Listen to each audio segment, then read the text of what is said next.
that Trump loves and respects our military. His love for the men and women in uniform is undeniable. Anyone who isn't convinced should just check out this immediate detour Trump is making on his way home from Singapore. According to the public schedule released by the White House press, President Trump will be busy visiting military bases in both Guam and Hawaii after he is done securing peace in the Korean Peninsula. The president is first scheduled to make a 1-hour stop at Andersen Air Force Base in the U.S. territory of Guam. If you can all recall, the Pacific island received quite a bit of attention because of Kim Jong-un's threat to aim missiles off of its coast last year. Something the dictator later decided wasn't a great idea and that if he did things wouldn't go that well for him. This would be the first time Donald Trump visits Guam since becoming president. After he leaves Guam, he is then scheduled to arrive at the Joint Base Pearl Harbor-Hickam in Hawaii, which is on his way home. It's not immediately clear if he will be meeting with our troops while he is there. This is indeed a great time for the world.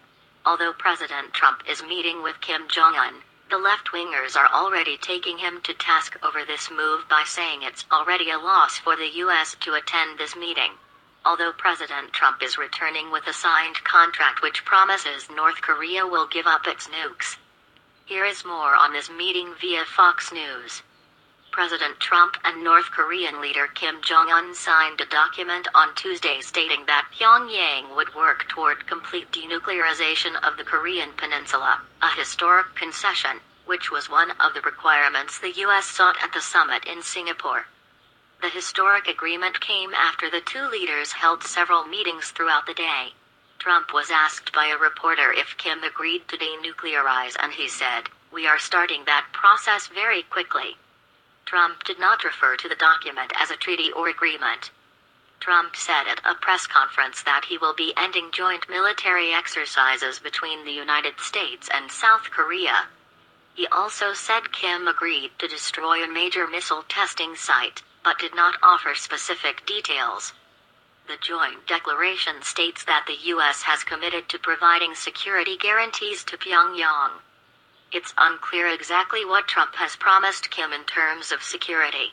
Secretary of State Mike Pompeo declined to say Monday whether guarantees might include withdrawing U.S. troops from the Korean Peninsula.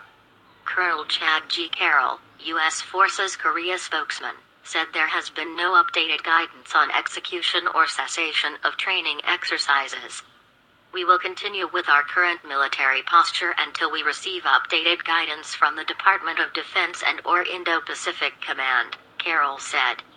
Trump appeared optimistic at a press conference after Kim had left the island. Trump told reporters that the remains of U.S. prisoners of war and those missing in action during the Korean War will also be returned. Trump said he asked Kim to commit to returning the remains and we got it. The president said he has received countless calls and letters from family members asking him to help them receive the remains of their loved ones.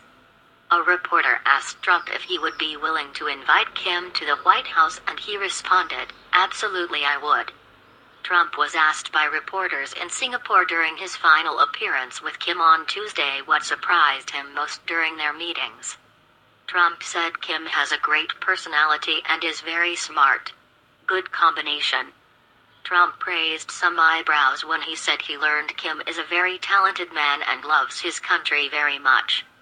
Kim, who was sitting alongside Trump at an earlier conference, said through a translator, "We had a historic meeting and decided to leave the past behind and we are about to sign a historic document." Trump said future talks will include Secretary of State Mike Pompeo and National Security Advisor John Bolton. The joint agreement said North Korea will hold follow-up negotiations, led by Pompeo and a relevant high-level DPRK official at the earliest possible date. Reporters pressed Trump about human rights issues in the Hermit Kingdom, and the president acknowledged that the situation must improve. Trump and Kim did not respond to a reporter who asked if they discussed Otto Warmbier. Warmbier was an American student arrested in North Korea in January 2016 for stealing a propaganda poster and sentenced to 15 years in prison with hard labor. He was sent home from North Korea in a coma and died soon after. Trump later said that the meeting between the two leaders may not have happened if not for the dash of warm beer. Trump said he thinks we'll probably need another summit, or at least a second meeting. Trump said he is willing to meet with Kim many times in the process. In the run-up to the talks, Trump had hopefully predicted the two men might strike a nuclear deal or forge a formal end to the Korean War in the course of a single meeting or over several days. But in a briefing with reporters Monday, Pompeo sought to keep expectations for the summit in check. "We are hopeful this summit will help set the conditions for future productive talks," the Secretary of State said. Now keep in mind the people who today attack President Trump for meeting with the ruler of North Korea are the same who applauded Barack Hussein Obama's Iranian nuclear deal.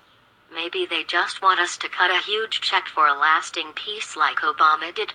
Who knows what the left wants anymore? Maybe they just want President Trump to fail, even if that failure could end civilization as we know it.